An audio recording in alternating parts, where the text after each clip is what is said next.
Assalamualaikum warahmatullahi wabarakatuh. Ketemu lagi di channel Edi Kurniawan. Kali ini saya akan membahas tentang bagaimana kalangan anak muda di Jakarta, pinggiran Jakarta, yang melakukan fashion show di jalanan. Kalau kita berbicara fashion show, biasanya dilakukan di tempat-tempat yang mewah, tapi barusan kali ini kita bisa melihat ada kalangan anak muda pinggiran yang melakukan fashion show itu di tengah jalanan protokol, yaitu di zebra cross. Mereka terinspirasi di negara Jepang, di negara maju Jepang. Mereka melihat kaum anak muda menjadikan zebra cross itu sebagai tempat untuk fashion show mereka atau mengekspresikan gaya berpakaian mereka. Kita melihat bagaimana pemberitaan fashion show ini, di mana fashion show ini dinamakan Citayam Fashion Show. Kalau kita melihat kondisi masyarakat sekarang, kenapa sih harus muncul kalangan anak muda seperti ini? Karena mereka tidak memiliki ruang-ruang publik untuk mengekspresikan semua idenya, mengekspresikan apa yang ada dalam dirinya.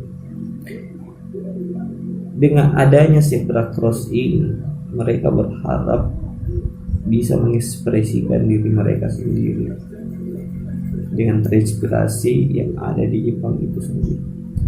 Akan tetapi kita melihat dengan begitu hebohnya pemberitaan di media elektronik, banyak kalangan-kalangan orang menengah ke atas memanfaatkan kondisi ini dengan menjadikan sebagai konten yang pada akhirnya membuat kalangan anak muda yang awalnya hanya khusus untuk kalangan mereka sendiri, sedikit demi sedikit mulai terpinggirkan.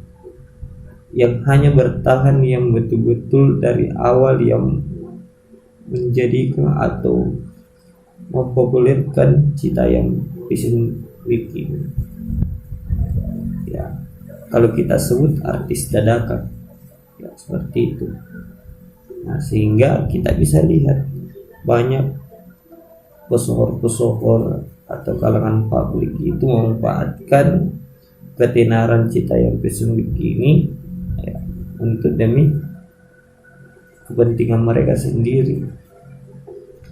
Seharusnya mereka sadar bahwa tempat-tempat atau ruang-ruang publik ini hanya bagi kalangan-kalangan orang pinggiran. Tapi lambat laun permasalahan bermunculan. Apa yang terjadi? Banyak masyarakat yang menggunakan Citayam Fashion Week ini, kita bisa lihat mereka membuang sampah sembarangan. Akhirnya banyak tempat-tempat yang seharusnya menjadi tempat yang steril dari sampah, tapi ternyata dijadikan tempat sampah. Kemudian kita bisa lihat banyak kalangan anak muda yang ketinggalan kereta api, yang akhirnya mereka harus bermalam di stasiun kereta api. Apa yang bisa kita simpulkan dari munculnya fenomena ini? Ini membuktikan bahwa ruang-ruang publik ini ternyata masih ada yang memanfaatkan sebagai tempat untuk mengekspresikan diri mereka, yang pada akhirnya itu semua harus terpinggirkan oleh kalangan-kalangan orang atas yang memanfaatkan ketenaran sesaat ini. Saya harap pemerintah bisa memfasilitasi kalangan anak muda terpinggirkan ini, supaya apa yang mereka ingin ekspresikan bisa tersalurkan dengan baik, tidak mengganggu fasilitas umum, tidak mengganggu masyarakat secara umum. Saya kira itu saja Dari saya, assalamualaikum warahmatullahi wabarakatuh. Jangan lupa di subscribe, di share video saya.